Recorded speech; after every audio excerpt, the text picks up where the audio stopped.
The Scream Kings are in no way responsible for any encounters with the paranormal, extraterrestrial abductions, eldritch insanity, hauntings, curses, hexes, demonic possessions, cryptozoological sightings, or any loss of sleep that may result from listening to this podcast.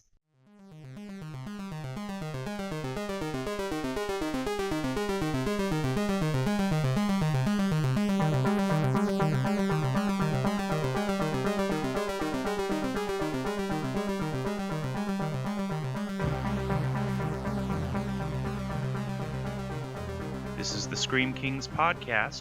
I'm Nathaniel Darkish. And I'm Max George. Join us. Groovy. Well, if you can't tell from our introduction this time around, we're going to talk about the Evil Dead today, as well as the Necronomicon. And if you could tell that we were talking about this topic just from that intro, you get 50 spooky points. Or, cheesy points, because, half the series is really quite silly.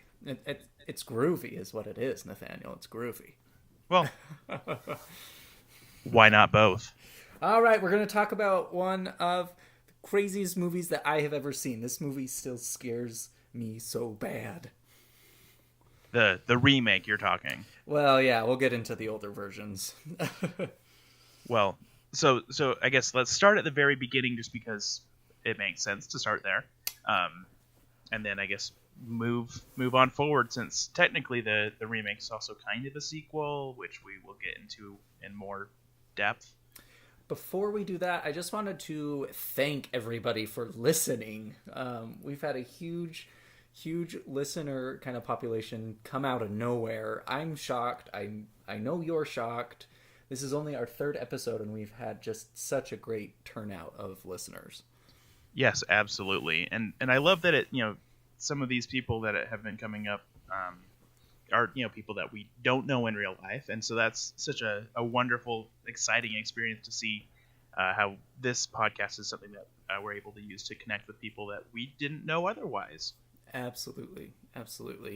I've had people, friends and family, come up to me, suggesting different horror movies that we should review. I've started writing them all down just so that we can have kind of a huge list. So again, just a shout out to our listeners.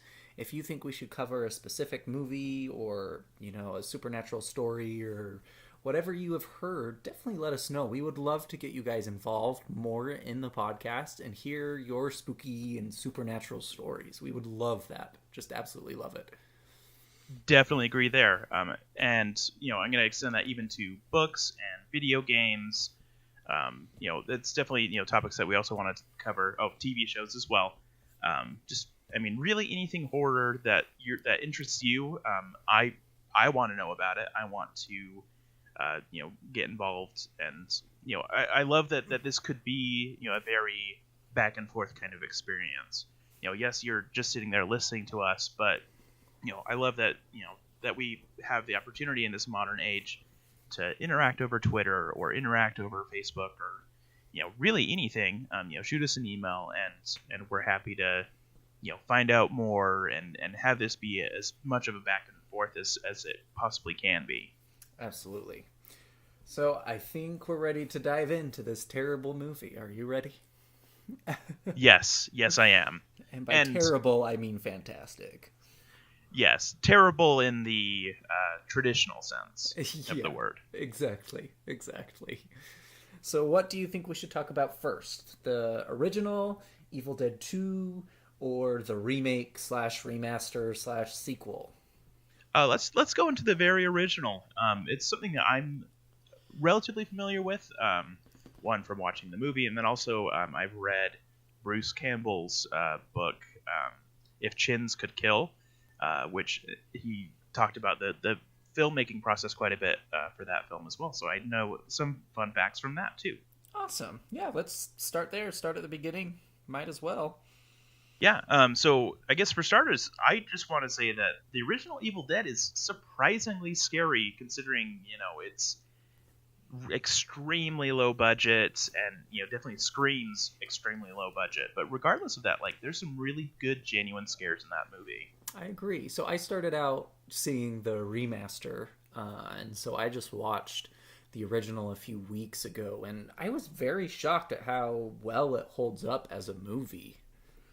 Yeah, and I mean, it's very creepy. I mean, it's not necessarily the most original movie in terms of plot by any means, but I like that it doesn't do a lot of the things that a lot of other similar films do. Um, usually if you think of something like a possession movie or a haunted house, kind of cabin in the woods kind of story, it has a lot of those same kind of trappings, but then it does some kind of unique stuff with that. I like that. The demons, that turn these characters into deadites are such strong, like aggressive, scary demons. So I guess maybe before we go too far into it, should we just kind of do a basic plot recap? Yeah, I mean, you mentioned deadites, and I'm sure not everybody knows what that term specifically means. So maybe let's talk about that first, or let's review the plot. I think would be better. Deadites is going to come up through the plot. Mm-hmm. Agreed. So I guess the very basic story is that a group of college students, Ash, Linda, Cheryl, Scotty, and Shelly, they all are on spring break. They go out to some this isolated cabin out in the middle of nowhere in Tennessee, just to have a good time, hang out, drink, maybe get up to some promiscuous activities. Who knows? Just have a good time over their spring break. And while they're there, they barely make it into the cabin, and like the bridge starts collapsing, so they're kind of trapped in this area, and there starts being some creepy things that start happening just around the property from the beginning. I just remember one of the first creepy shots is really they walk up to the cabin, and there's just the porch swing swinging, and it stops. Well, and I think kind of the cool thing about the Evil Dead was, mistake me if I'm wrong, but that cabin was an actual abandoned cabin that Sam Raimi just kind of found. And so knowing that, I think, adds a whole nother depth and level to the creepiness of the film. As this is not a prop. This was actually someone's, home at one point. Yeah, that's true. It's really just out in the middle of nowhere. And so, when they were making the film, they had to go out in the middle of nowhere every day and to do the filming and to do all of the filmmaking, and it was kind of a hassle, honestly, from what it sounds like from Bruce Campbell's book, and it was a very messy, difficult process, and those actors really went through a lot of hell to make that movie, because it was just so isolated, and there's, I guess, like problems with like bugs all the time, and just it was pretty genuinely just a kind of crappy place to make a movie, which I mean I think adds to the authenticity of the film, but definitely would have made it a less than ideal process as an actor. Absolutely, and especially the first thing that comes to my mind just about the authenticity of where they were filming was that opening scene where the camera's just kind of panning through this murky, foggy swamp, and that really just kind of set the tone and the mood for the rest of the movie, because it was authentic. I think that's something that the Evil Dead does really well that a lot of other demon possession movies doesn't really do well, is that sense of this is just average, regular day kind of nature going on here, and yet there's this darker side that we know is coming but are not quite sure what to prepare for.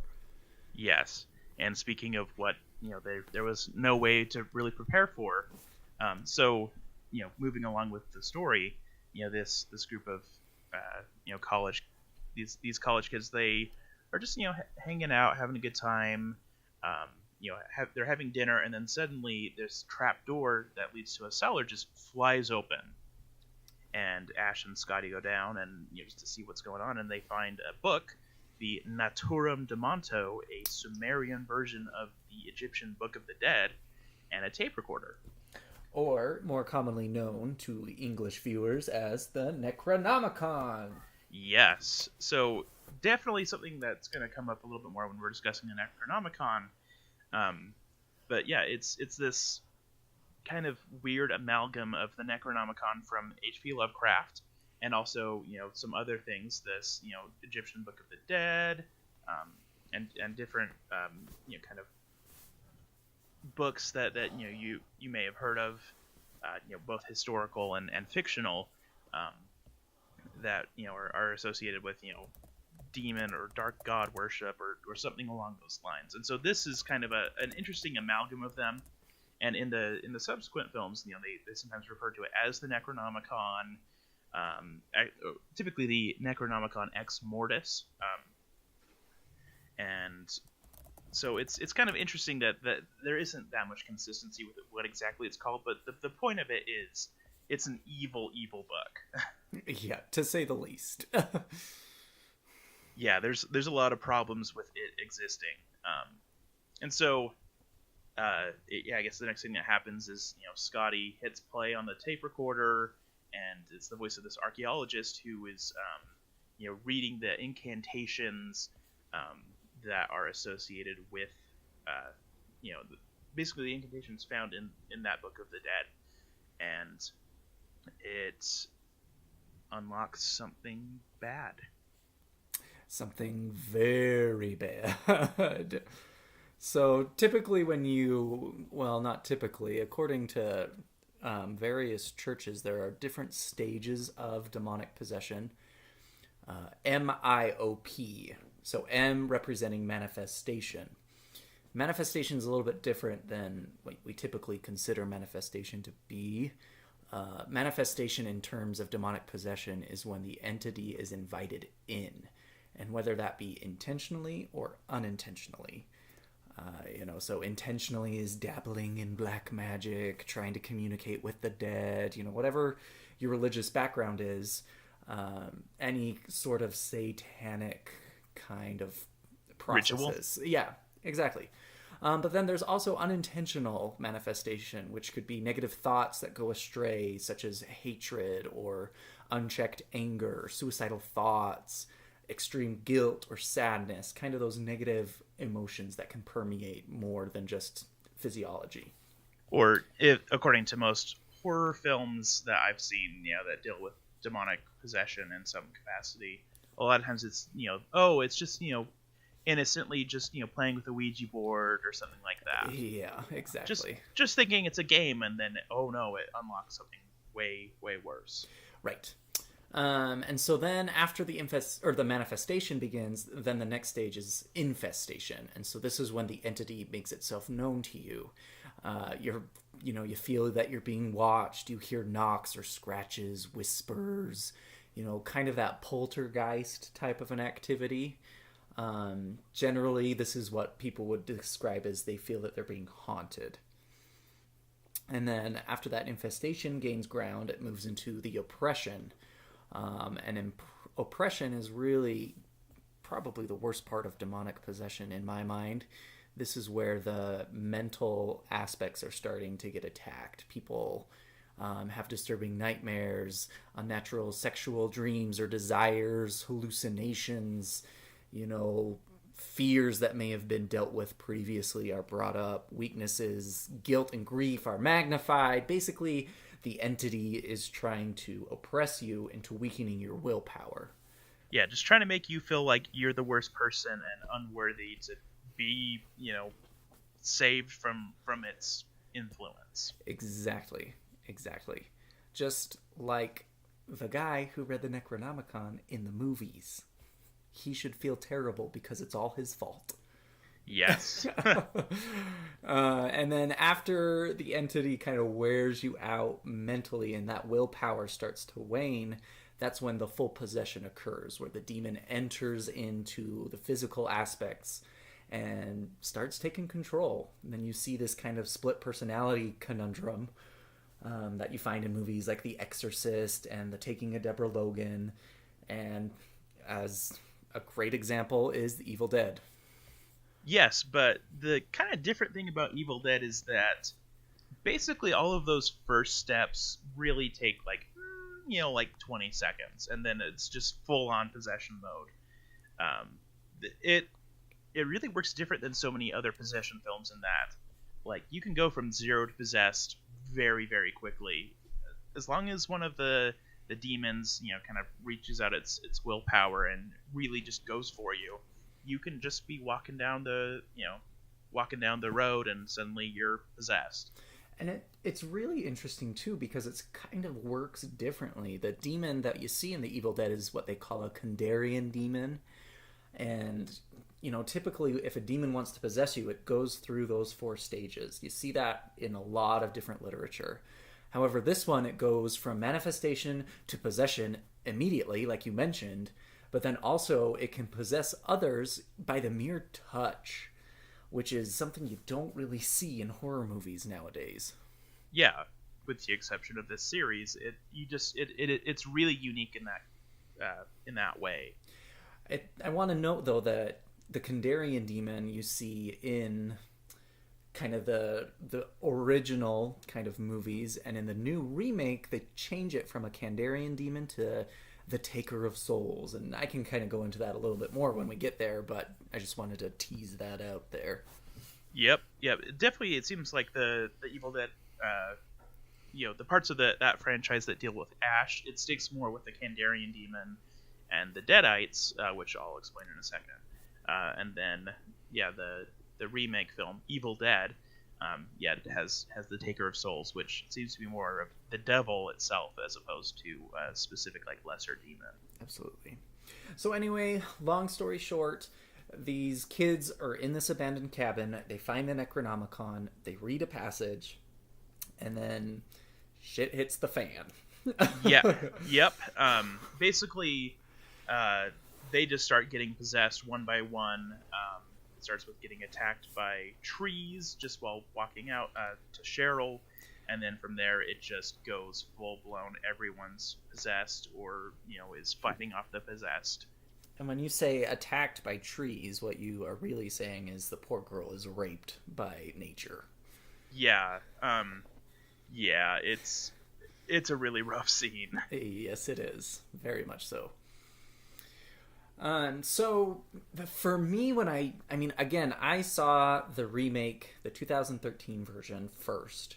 And so going back to the original, I am not a huge fan of B movies. I have a real hard time getting into B movies. And at times, I kind of felt like the Evil Dead original had some B movie feelings. And that might just be because the graphics are, not as what they are nowadays. It was 1981, Max. I know. And at the time, what they did was incredible. Don't get me wrong. They only had $350,000 to make that movie. Okay. I'm just saying, I was not as scared in the original as I was in the remaster, the 2013 version. And I think that's why. Well, yeah, and that's fine. And I think that's a big part of the reason why they decided to revisit the franchise was because, being made with a big budget and really taking it full on as scary as possible was just something that I think really worked well with for the series, and I think it really paid off for that. And I know Bruce Campbell, the actor who plays Ash, was kind of hesitant about making a new movie, the remaster 2013 edition, but Sam Raimi was actually all for it. He said that this is kind of the perfect movie that a new generation can take and throw their own spin on it. So again, to just kind of wrap up the overall plot, this demon, the Kandarian demon, starts possessing each one of these kids one by one until really it's Ash versus the demon itself. And every time the demon is possessing someone, that person becomes a deadite, quote unquote, or someone who's possessed by this specific entity itself. Yeah, and so the Deadites are really like aggressive, but like they're very mocking, and very. I'm trying to think of the best way to describe it. They're like very energetic demons. A lot of times in a possession film, you see someone just like laying around being miserable and mean or something, but these are very aggressive, very harassing too. Yeah, and they're cruel, and they taunt. They'll occasionally just drop the look of being a Deadite, because there's a specific aesthetic that goes with that. They'll occasionally drop it and just go back to normal and be like, oh no, please don't hurt me, just whenever they're most threatened. Right, kind of pull that entity who they're possessing out to try and guilt whoever is trying to kill them into taking a step back and not doing what they need to do, which is kill the demon. Yes. And so something I think is also very unique about this is in most possession movies, we're dealing more with okay, we have to exorcise the demon, we have to send it out. But with these, you can't really do that. You just have to kill the person and chop them up and hope that you did a good enough job of getting rid of them. And so it goes full blown, just chopping up these people with an axe or a chainsaw or whatever. And so it just goes full blown crazy. And basically what happens with the rest of the story is Ash is the only survivor there. He throws the Necronomicon into the fire, and holds on to a necklace that he gave his girlfriend, which comes back in importance in Evil Dead 2. And basically, the book burns, the Deadites start to decompose, and blood is spraying everywhere. And once they're defeated, you still can hear the voice saying "Join us," which is something that's repeated again and again by these Deadites. And then as Ash is stumbling away, and suddenly this demonic entity just swoops at him, and it's implied that he is possessed at the very end of the film. Which leads us to Evil Dead 2. And so I guess before we jump to Evil Dead 2 in terms of plot, it's just really interesting to see they do a lot to I felt like the effects were pretty good considering the budget, especially and the time. Absolutely. And so I really love I really like the original Evil Dead film. It may be my favorite in the series. It's I don't know. I have a hard time deciding which one's my favorite. I like them for different reasons, but as a whole, I feel like it really just did a good job of being a very scary film in spite of all its limitations, and I just really like a lot of the ideas that it presented, and I feel like as a whole, even though it is definitely flawed in a lot of ways, I really enjoyed it. Also, just kind of a fun note, it's the only NC-17 movie I've ever seen. Ooh. Which I think is true. Probably most people who watch it, because yeah, it's not really a common rating. I don't think they really realize that until it's too late, though. Yeah, it really doesn't warrant a NC-17 rating by today's standards. Absolutely not. Yeah, that's usually associated more with pornos than anything these days. True. But it was just kind of interesting to see, oh, hey, that was rated that back then. Right. Okay, so should we jump to Evil Dead 2, which is a radical change for the series? Yeah, I think I am not a fan of this one. Let's get through this. Evil Dead 2, I didn't like it the first time I watched it, because I expected it to be like the first one. And maybe that's my issue. I watched the original, and then 2 days later, I started in with Evil Dead 2. I don't know. So, Evil Dead 2, which is also sometimes called Evil Dead 2 Dead by Dawn, is a sequel, but it's also kind of a parody. It goes from being a straight horror film, with the original, to being a horror comedy, and it's very silly. Let's just get that up front. It definitely continues the story and deals with a lot of the same ideas and same monsters, And it still has a lot of good scares in it, but it is very funny. And that's debatable on funny or not. But agreed. They took it a complete 180 from the horror and the intense scaring methods that they were doing from the first one, in my opinion. Yes, and so I guess just the plot, it begins kind of confusingly because they do a really quick recap of the first one, but simplified. Yeah, this threw me for a loop. I was so confused at what was going on. Yeah, well, I remember you were texting me nonstop going, what? Where did everyone go? Why doesn't Ash remember what happened? Right. And, so the first, 6 minutes of the movie are really just, a very simplified recap. And instead of having a bunch of Deadites, it was just Ash and Linda. They go, she gets possessed, Ash kills Linda, and then the movie starts. Yeah. And it, and then, he gets possessed. But then it, just jumps over to this, the daughter of the archaeologist who, had that tape, of the Necronomicon Ex Mortis, and so it kind of introduces this new cast of this daughter and a research partner, and then a couple of locals who help them get to the cabin because it can't be reached otherwise because the bridge is out. Right. And so they're coming in, and Ash is just kind of wandering around, at first possessed, and then kind of gets his stuff together. But I guess the first thing that really happens is that his hand is possessed before anything else, which is kind of an interesting take. True. So it begins with his hand attacking him and trying to strangle him and cause all sorts of problems. And Ash, in desperation, cuts it off with a chainsaw. And then it, starts giving him the bird and starts crawling around like the Thing. And he starts shooting at it with his shotgun, and we get a bunch of fun one-liners. Yes, yeah, right off the bat, it's a lot more slapsticky and silly.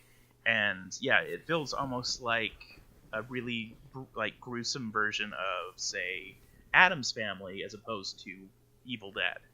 And I understand kind of the parody and the comedy of it, but I think I was just a little disappointed that the first one was just so scary, so kind of simple and to the point. There's this book, they summon a demon, the demon goes crazy, and then there's just gore and a massacre. And then they kind of take it into this weird comedy, still scary, these weird cheesy one-liners. I don't know. Not my thing. I really like a lot of the little one-liners. Don't get me wrong. I love them, but they were just... I don't know. It felt disjointed to me. I definitely agree that it does feel very disjointed. And like I said, the first time I watched Evil Dead 2, I hated it. I think I went back and was looking at my original review on IMDb for it, and I gave it 2 stars out of 10. And I was like, oh, I hate this movie. This is garbage. But then I recently went back and rewatched it, and I had a great time because I knew going into it that it was going to be a silly, slapsticky, kind of different sort of experience. And I think once I was prepared for that mentally, I had a great time with it, and I really loved the film. But it definitely, it's definitely a film that if you go in with the wrong expectations, it seems like it's the stupidest thing in the world. Makes sense. And I can get behind that. Maybe if I watched it a second time knowing that it was going to be more of a comedic relief than a scare me to death, it would be different, I think.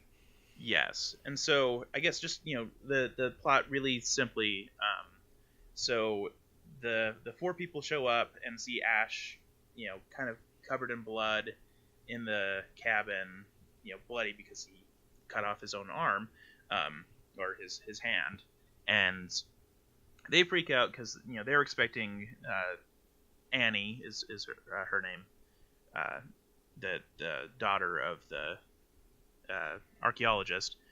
Annie's expecting her parents to be there, and so they freak out because they think that Ash murdered them, and they throw him in the cellar, and they quickly discover, or Ash discovers at least, that Annie's mother is still in the cellar. And so, she's a deadite, coming after him. He's trying to get away, but can't really do much because his only place to escape, the cellar door, has been chained up. Eventually, they believe him. They listen to the tape and hear that, and the tape is now upstairs as opposed to downstairs in the first film. But they realize that this archaeologist was the one who actually put his wife in the cellar after she died, and that he unleashed this horrible force in the woods, and so they kind of start to realize what's going on, and realize that Ash is about to get killed and isn't really the bad guy that they think he is. So they let him out. The same kind of antics happen as in the first one. Lots of horrible possessions and murder and all that fun mayhem. And in the end, it ends up being just Annie and Ash are the survivors. And Annie has a few missing pages of the Necronomicon, which can be used to apparently send this Kandarian demon, back into hell or something along those lines. They try to do this ritual.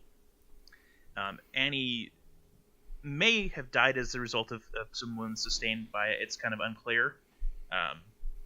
And then Ash gets sucked into this portal with the demon, and it ends up in 1300 at the end, and is approached by all these knights who are saying, "Oh no, it's a monster," or, he's evil, and then he shoots a deadite, which is flying around like a harpy, and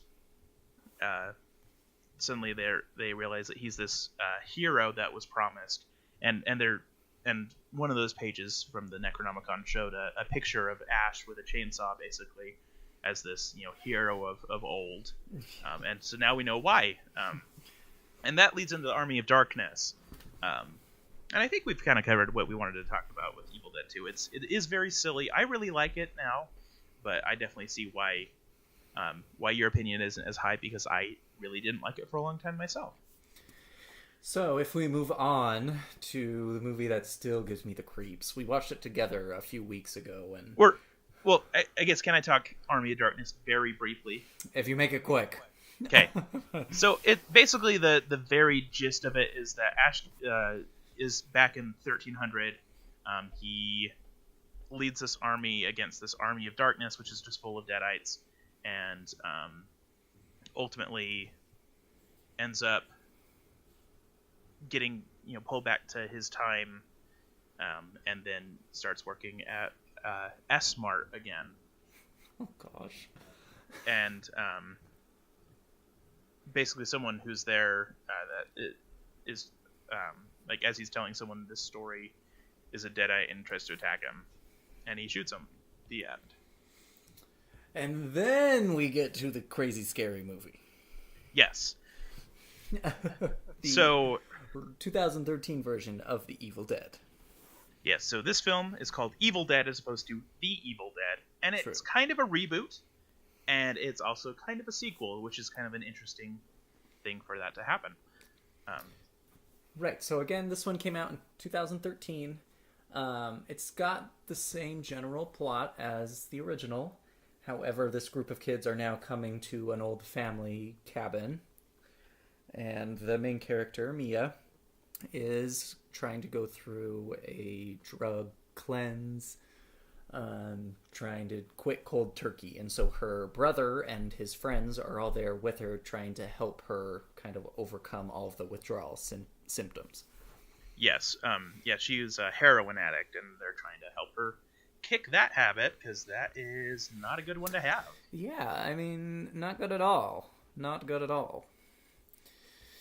But I want to talk about, before we even get into the Mia and co, talking about the really kind of bizarre beginning of the film, which is really sets a totally different tone than obviously Evil Dead 2 or Army of Darkness did. Yeah. And because it starts with basically this girl getting, who's running away terrified from these guys in the woods. They tie her up, and then then she wakes up in this cellar, and then her father lights her on fire and shoots her in the head. As a bunch of weird-looking people are reading, from a book and saying, like, we must do it, we must defeat the evil, and you're like, what's going on? Definitely sets the mood for the rest of this movie, because 2013, they got a lot more liberties than they had with the original. Yeah, and it's, starts out very brutal, very terrifying, and you're like, and very confusing, in a good way, I think. It really does a good job of, like, really just kind of grabbing your attention and saying, like, this is going to be intense. Buckle up. Yeah, exactly. I think that's what I loved so much about the opening, is because it was just so, like, oh my god, what is happening right now? What is happening? That you're immediately pulled in and you want to know, what the hell was that first part about? Yeah, and it doesn't do necessarily it never, like, fully explains it. Like, you start to piece together what is going on, but it's still really crazy. Right. So after that opening, then they go in to the cabin. Mia's trying to quit her drugs. There's a lot of what's the word I'm looking for? Pointers to the old movies. Mia gets a necklace from her brother. That is kind of a flashback to the original, where Ash gives the necklace to his girlfriend.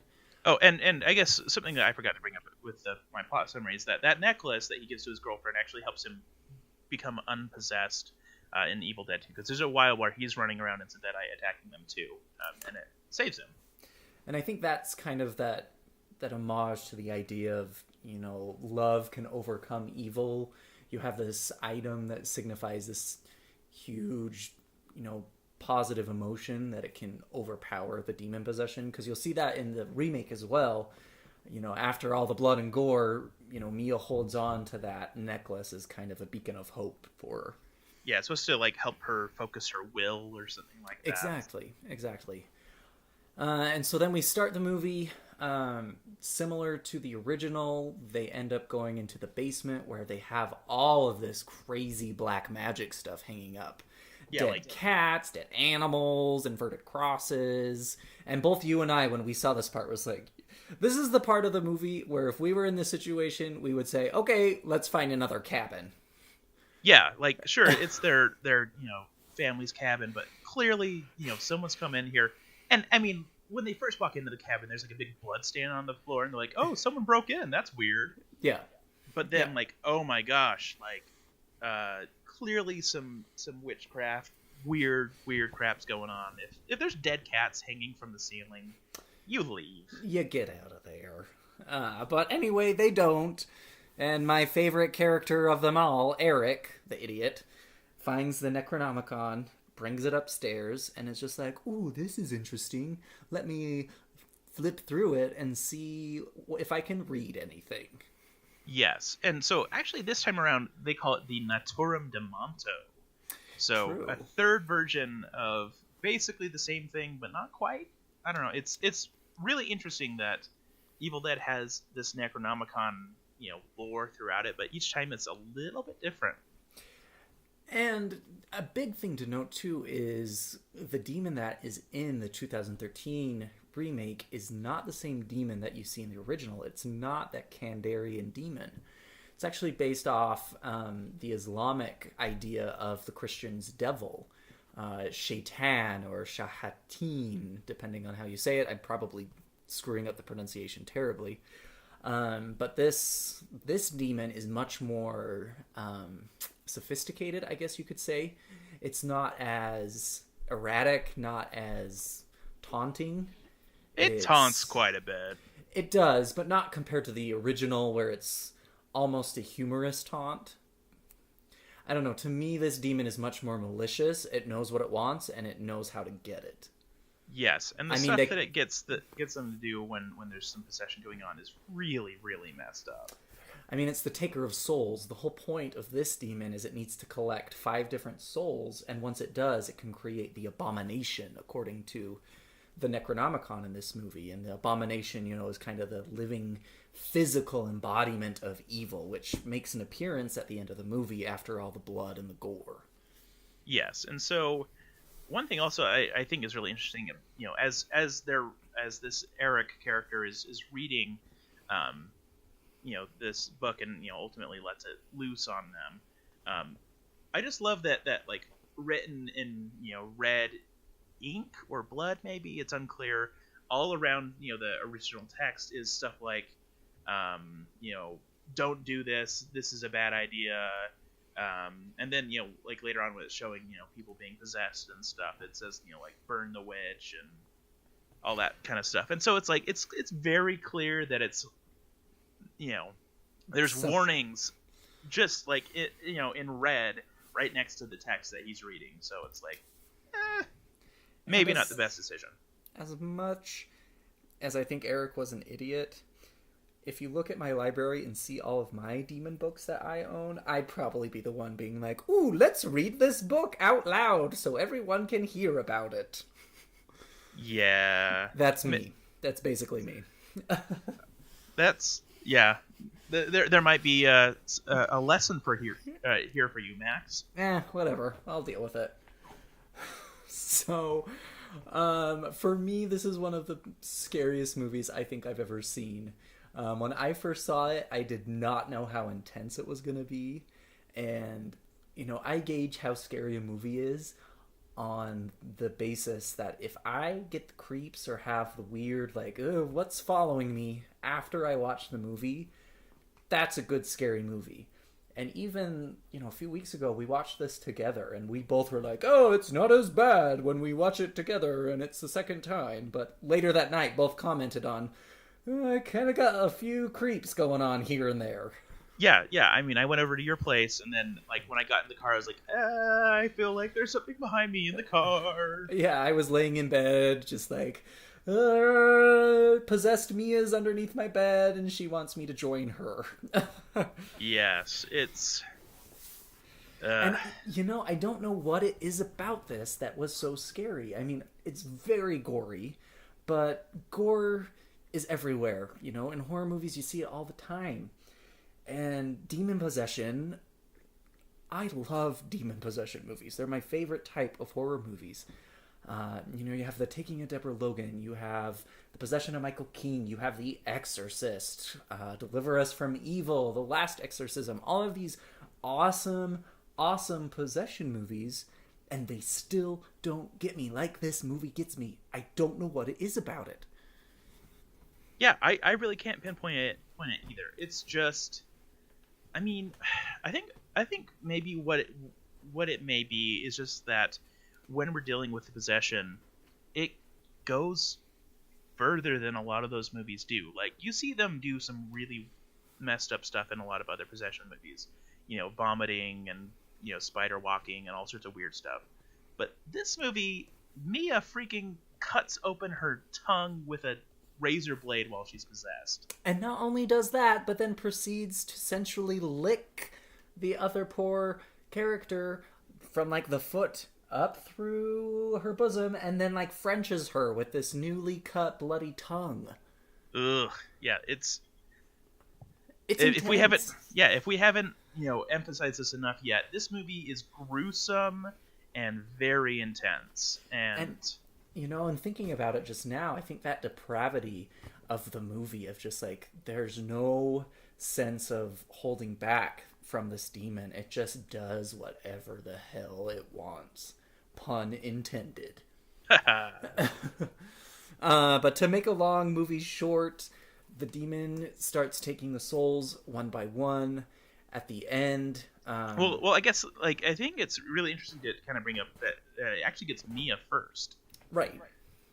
So Mia's the first victim, and once she starts doing really, really messed up stuff, like turning on the shower to just full blast heat, and it's like burning her skin and leaving blisters everywhere.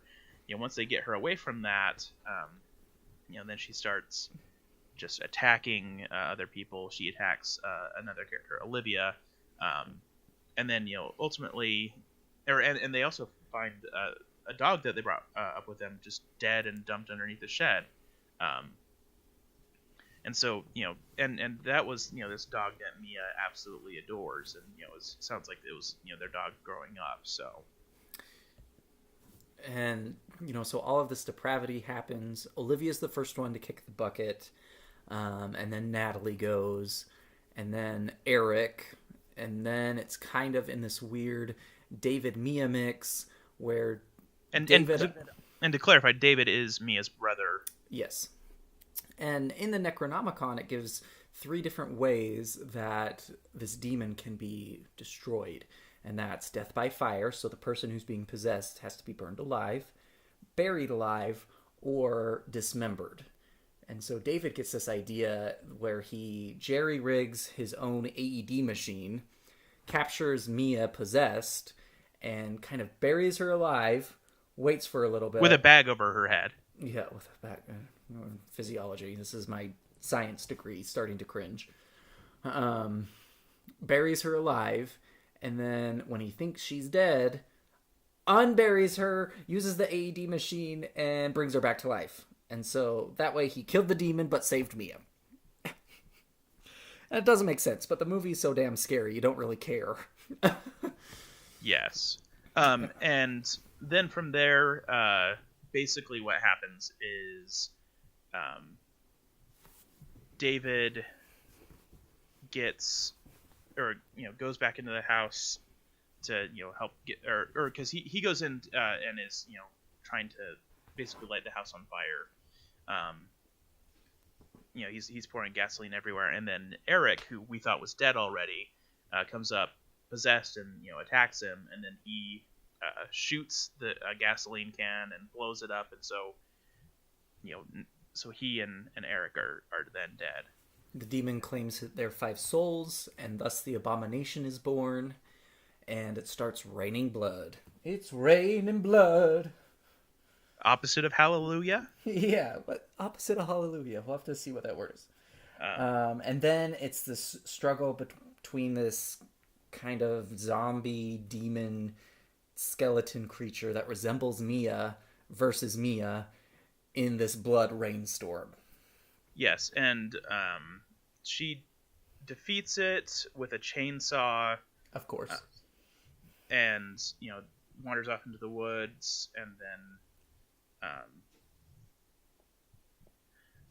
and then we also just see, briefly that the Naturam Demonto, the Necronomicon, is still intact. It can't be destroyed by fire.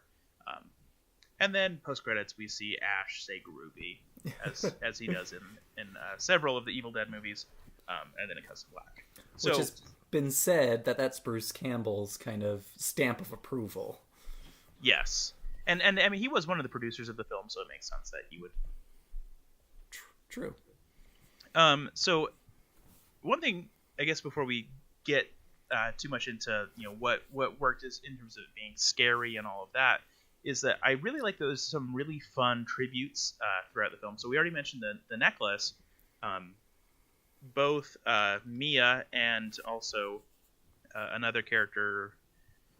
What is her name? It wasn't Olivia. It was the other girl. Do you remember her name? Natalie? Natalie, there we go. Yes, they both cut off their arms like Ash does. And obviously, the use of the chainsaw is a tribute to the original. I mean, there's a lot of nods throughout it. And so I feel like it works really well. And those are the things that kind of made it a remake. And the fact that it kind of follows the formula. But it is also, very much a sequel because it does kind of expand the lore, shows us, that there are other, grimoires that are being used to summon demons and that these kind of things are still going on. So, well, and I think that's a nice lead up into kind of my section of this podcast. And if you have known or noticed, we didn't kind of give Nathaniel a little section where he would review some literature because we are tag teaming my occult corner tonight. Yes. And primarily because we have so much fun stuff to talk about the Necronomicon. But I'm going to rein you back one more time and just mention there is also another thing. Ash I'm so excited, though. I know, but we gotta do this justice. Okay. There's also a TV series, Ash vs. Evil Dead, that came out just a a little bit after the Evil Dead remake film. And I've seen like maybe half an episode. I don't think you've seen any of it. I haven't. But basically, it's just Ash, now as a middle-aged man, is still fighting the Evil Dead. He's still working at the S-Mart or whatever it was called, and it kind of gets some of his co-workers and stuff recruited to help defeat the evil. If I remember right, it started off with like his copy of the Necronomicon that was just in his trailer getting stolen, and then a bunch of Deadites, resulting from that. But I don't really know enough to say much about it. It seems like it could be a lot of fun. I don't really know that much about it though. But it exists. We acknowledge it. Maybe eventually we'll get into it in more detail. But that is a thing that's also part of that franchise. Can we get to the Necronomicon now? Yes. So this is going to be studying the strange in Max's Occult Corner. See what we did there? We combined the segments. Ooh, spooky. So the Necronomicon. Where do you even want to start? This thing is so cool. There's so many different controversies with it. There's so many different aspects of it. I mean, I think we could have a full episode just about the Necronomicon. Yes, but I think it's really fun to talk about it in the context of one of the ways that it was used in popular culture, the Evil Dead series, and I feel like it does a really cool lead into it. So I guess let's just start with what it is, from the very beginning. So it is a creation of H.P. Lovecraft. It is a fictional grimoire, which is, I guess, explain what a grimoire is. Yeah, so typically a grimoire, it's going to be one of those words that I can't say today. It's kind of hard to put an exact definition on it. A lot of times you'll hear it associated with a book about summoning demons or spirits or entities. But at its heart, really, it's just a book of magic spells and invocations. And so a lot of the times you're going to see that with more black magic, but I own a grimoire that is actually white magic. So it's actually, all healing spells or positive beneficial spells. Yeah. So basically it's a magic textbook of some capacity. Yeah. A fancy word for a magic book. Yes. But, as you can tell from the Evil Dead, the Necronomicon is a little bit less pleasant than that. So H.P. Lovecraft first mentions it in this, or by name in the short story The Hound, but had referenced it in another story previously, The Nameless City. And basically what it is a book written by a man referred to as the Mad Arab Abdul Alhazred. So I read something a little bit interesting about this name earlier today. That Lovecraft actually, when he was little, would pretend that he was playing the story of Arabian Nights, and he would tell people that his name while he was playing this game was Alhazred. Which is really interesting because technically Abdul Alhazred doesn't really make sense as a name. Right, exactly. Because it basically, like, Abdul, I guess, means like slave of, or like, servant of. And then Alhazred refers to a region, so it's basically like the slave of a place, which doesn't really make sense. But regardless of his lack of knowledge of how Arabic names worked, that's the character that you hear referenced over and over and over again in so many of his short stories and also in his novellas. And so basically, it comes up again and again as being this book that gives information about these about the old ones, the ancient gods that are associated with H.P. Lovecraft's Cthulhu mythos. So Cthulhu, Yig, Yog-Sothoth, and many others that are all difficult to pronounce. And so we get the most information about the Necronomicon from a story called The History of the Necronomicon, which wasn't published until after his death, but was written years before. And basically, says that it was originally titled Al-Azif, which Lovecraft defined as the nocturnal sound made by insects, supposed to be the howling of demons. Which you can then relate to, obviously, Beelzebub, the Prince of Flies. Yes. And so basically what this story, the history of the Necronomicon, says is that Alhazred was this half-crazed guy who worshipped Yog-Sothoth and Cthulhu, and spent his life making this grimoire that is describing these different gods and also how to summon them, and kind of just basically everything associated with them. This is the source of all knowledge in universe about these old gods. Right, and the interesting thing to me is the Necronomicon is obviously a creation of Lovecraft. However, there are several editions that have come from it that are different. The Necronomicon that I own is what's known as the Simon Necronomicon. And they call it the Simon Necronomicon because there is an 80-page introduction written by someone named Simon. And he claims that he was experimenting with the text, and it knows that it unleashes many dangerous forces, and that it has a lot to do with this god Tiamat. And so he kind of goes into kind of his take with the book. And then there are even more versions of the Necronomicon. It's fascinating. Yes. In the culture of horror, especially black magic, kind of Satanism, and the ability to summon demons, people treat this book like it's the Bible, and it's fascinating because it all originated with something that was completely made up. Yes, well, I mean, and what's really interesting is that, like, in Lovecraft's life, that was something that came up a lot. People would write him and say, like, well, where do I get a copy of it? Like, where is it? Like, he kept being, questioned time and time again by so many of his fans, basically saying, like, well, where can I get my hands on this? I want to know more. I want to read it. And so, he time and time again had to say, it's fiction. It doesn't exist. And here I have a quote from a letter that he wrote. It says, now about the terrible and forbidden books. I am forced to say that most of them are purely imaginary. There was never any Abdul al-Hazred or Necronomicon, for I invented these names myself.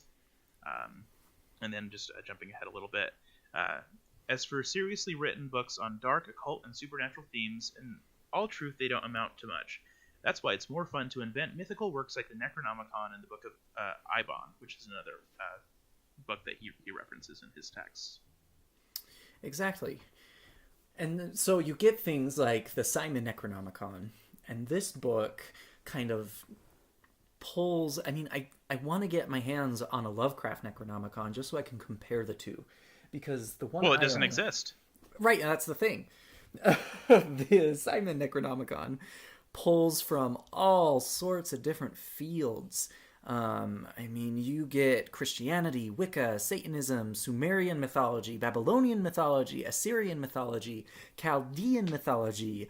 You have names coming from all different types of, belief systems. It talks about Beelzebub, it talks about Cthulhu, it talks about the Watcher, all of these different entities that people have taken and treat it like it's an actual grimoire, like the Lesser Key of Solomon. If you want to summon a real demon, you go to the Lesser Key of Solomon, not the Simon Necronomicon. But I mean, people are like you said, treat it like it's real. And I mean, a lot of people consider it the official real Necronomicon. I mean, it takes itself seriously.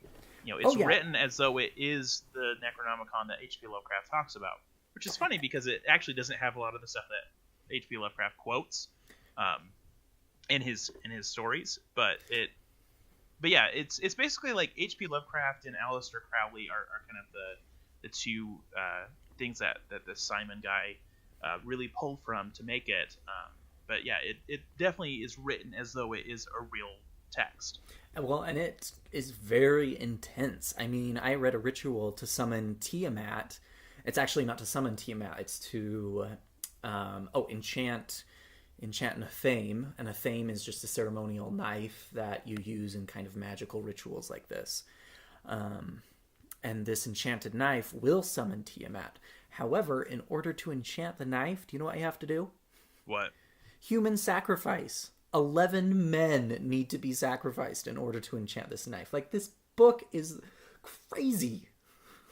Yeah, definitely very crazy. And so I'm gonna just bring up a couple of things that specifically it differs, because it is frequently purported as being the Necronomicon, and that H.P. Lovecraft really did pull from this thing, and this is just a translation.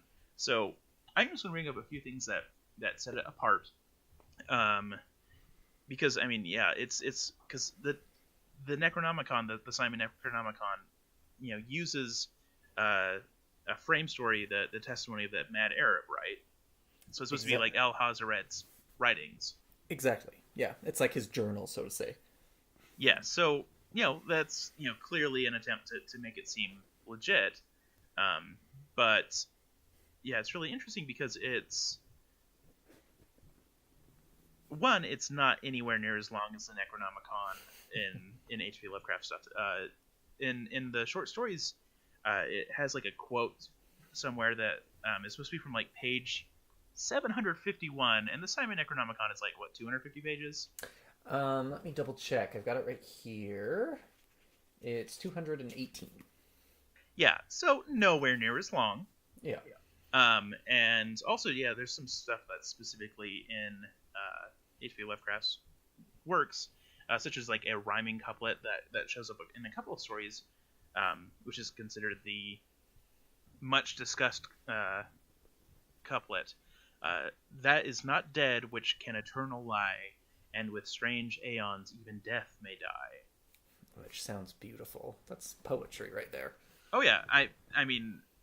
Amid all of his flaws as a person, and some problematic stuff, especially about race, Lovecraft was a genius writer. I loved his works. There's a lot of problems with him as a person, and I will eventually talk about that in detail. But he is a genius. He is super, just very vivid writer, very beautiful writing at times. So.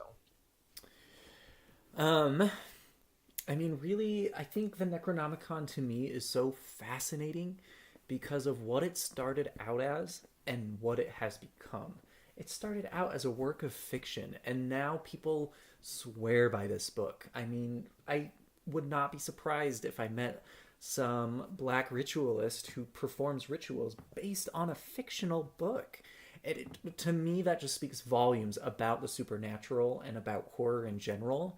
Is one person's story becomes so grandiose over time, and how what really happened turns into a whole nother story. And I think that's what one of the aspects of horror that I love so much is that our stories are so not what they really are sometimes, and people like the fiction more than they like the fact. Yeah, I mean, you can definitely get lost in these very elaborate worlds, especially of Lovecraft.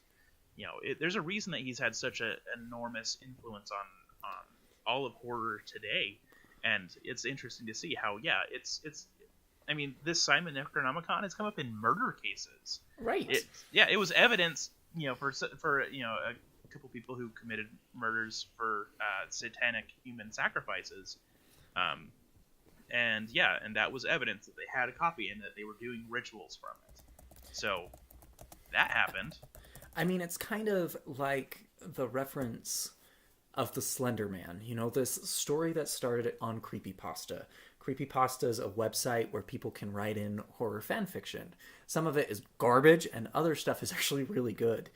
And Slender Man started out just as a story, and it built and it built and it built until these two 12-year-old girls, Anissa Wire and Morgan Geyser, became so enthralled with the story And, I'm sure there's mental illness and other stuff going on behind the scenes, but they killed another girl because they.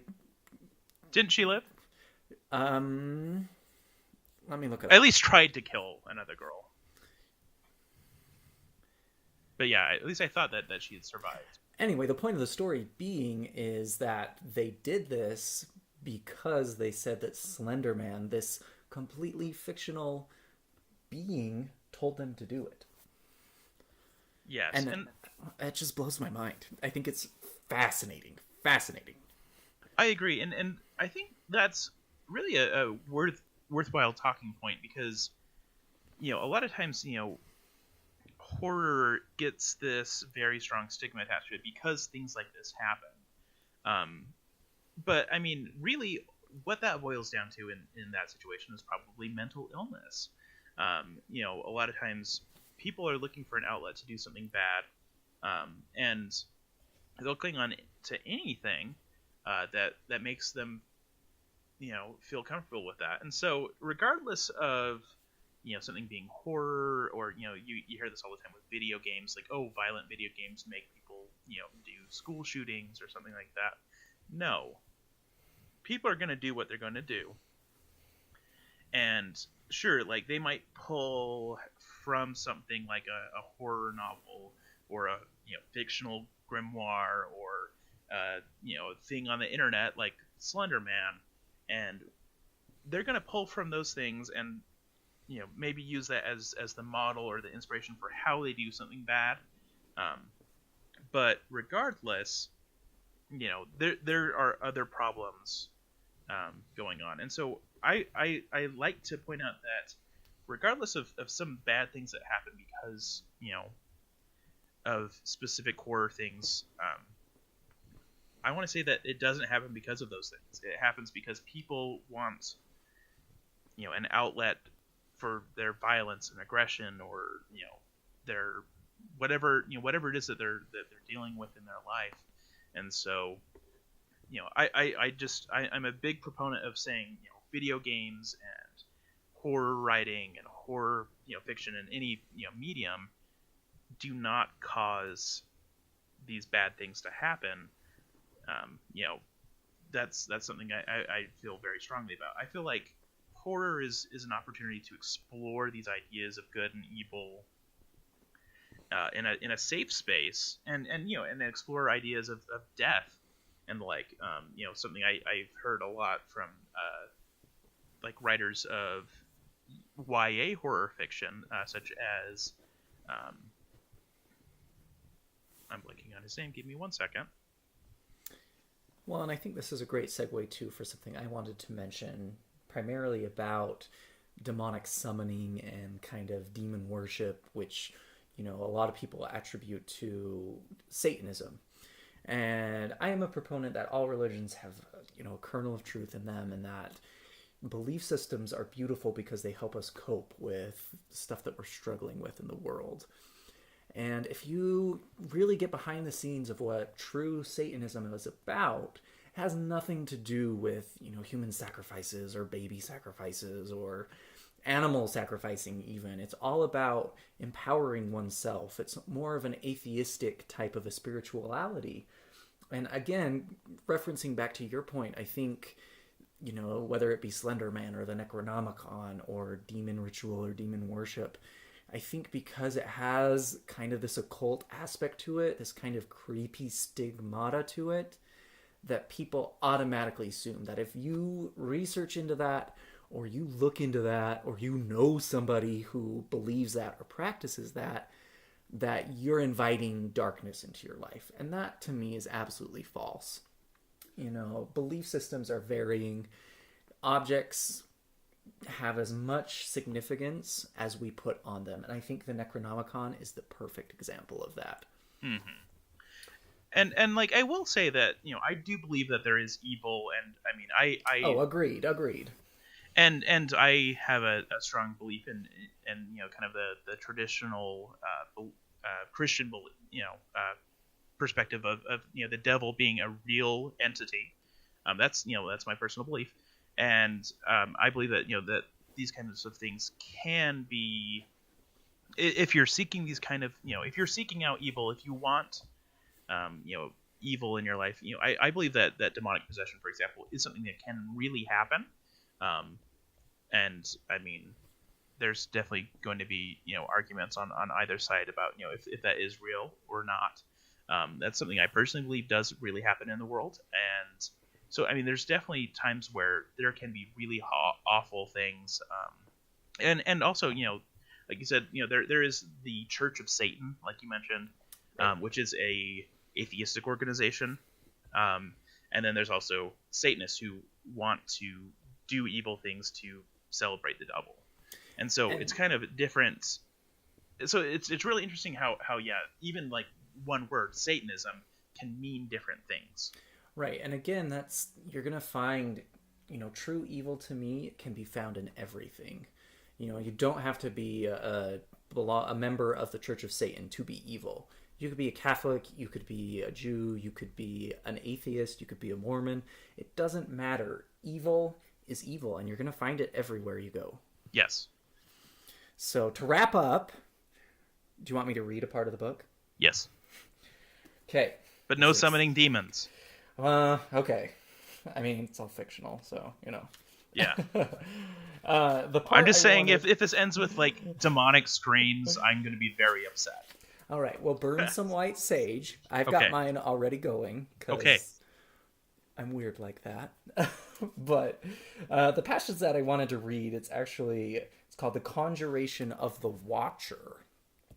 And the Simon Necronomicon is different from other grimoires in that it doesn't give you a set list of kind of spells to seal the demon away or to protect yourself or to create power that you control over the demon.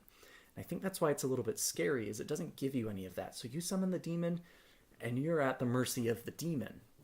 However, throughout... Oh, excuse me? Oh, which, to give it credit, does kind of fit in more with Lovecraft's Necronomicon in that, it seemed to be more about bringing Cthulhu to come and, send the world into madness and, something along those lines, as opposed to trying to use Cthulhu to do something. Because you can't control Cthulhu. Yeah, I mean, it's Cthulhu. And so what the book does mention quite often throughout is that before you summon any demon or perform any of these rituals, that you first summon what's known as the Watcher.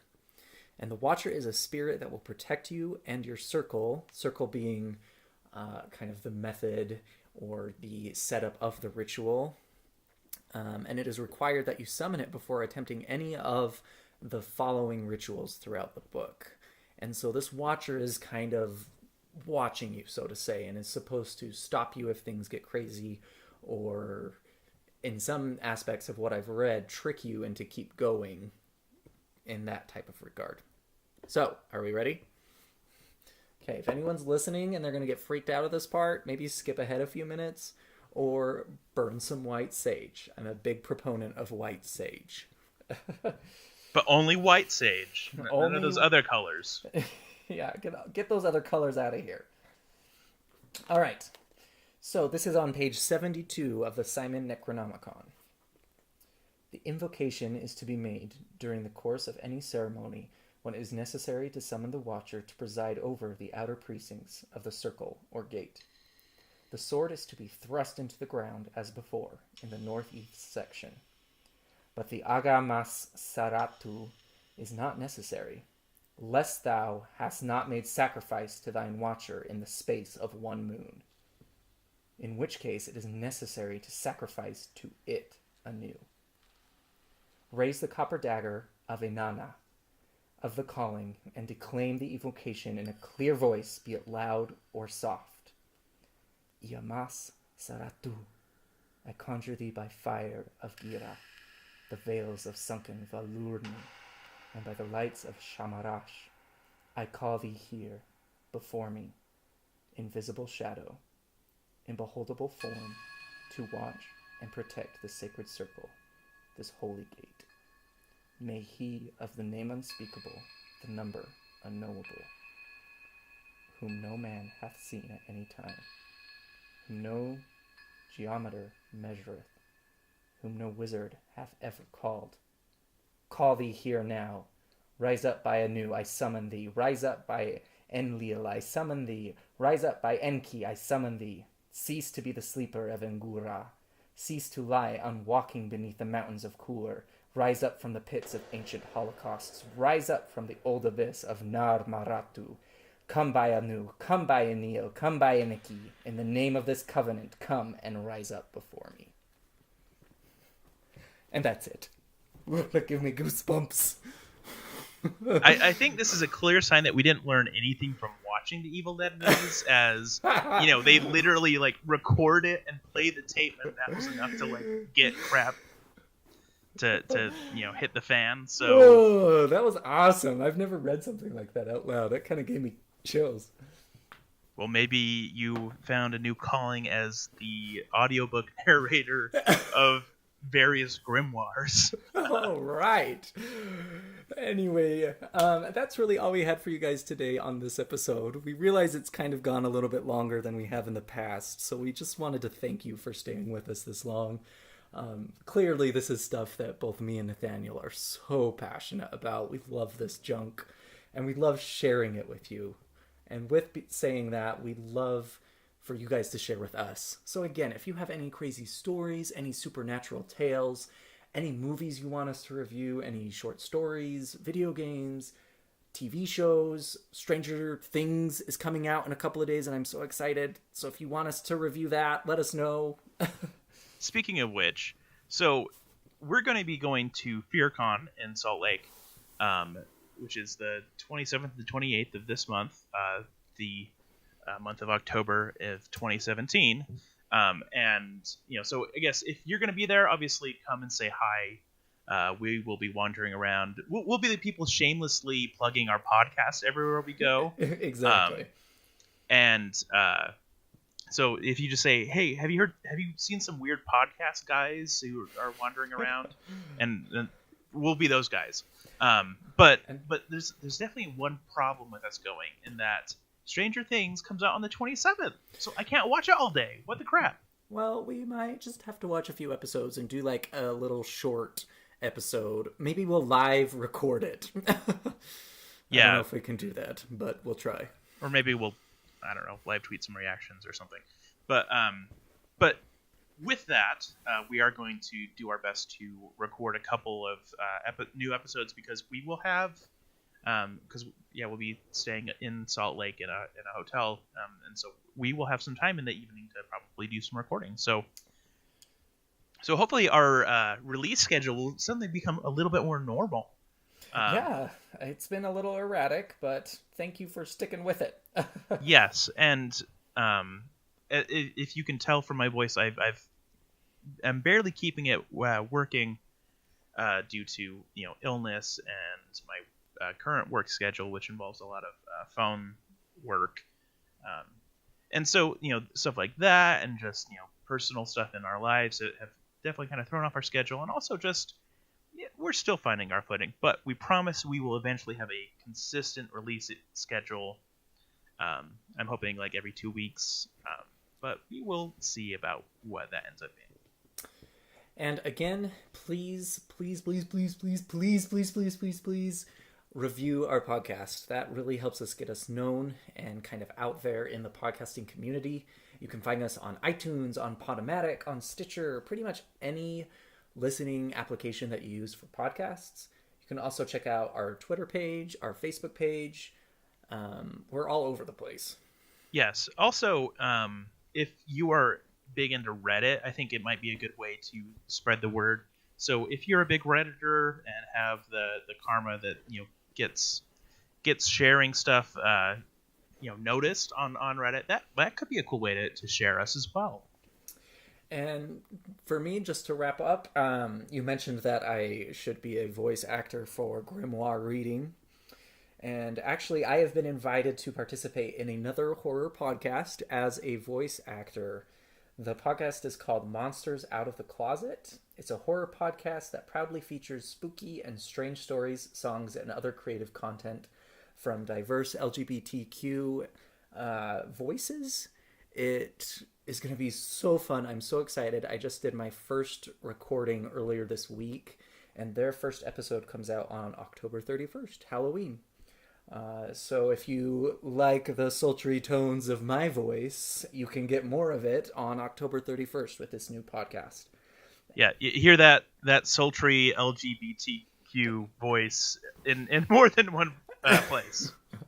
So you can find them on Twitter at pod_monsters, and then you can also check out their website. It's monstersoutofthecloset.com. They've been so fun to work with. I'm really excited to see where it goes. And they've been really nice about promoting us as well. So we definitely appreciate that friendship that's existing with these podcasts here. So absolutely. Another thank you to say while we're getting into that is thank you to my wife who recorded our wonderful disclaimer. You probably heard it in our last episode. We didn't get to thank her for that, but we're getting a lot of great reactions from that. I love it personally. I think it's one of the best things that we've come up with, and she helped us come up with the idea of doing that. Well, and especially for an episode like today's. Oh yes, it is especially true, and will keep us from any fault that results from weird demons that result Evil Dead style. Right. So, anything else? I think that covers it, and if there's something else, we'll think of it and have it be in our next episode. So, all right. Well, we're off to FearCon this weekend. So yeah, like we said, come and see us if you're there. We don't have a booth or anything, but we'll be wandering around. We'll be talking, and also, yeah, look forward to our next episode. And again, share us, please. Keep things spooky. Adios, people. And stay groovy. Stay groovy.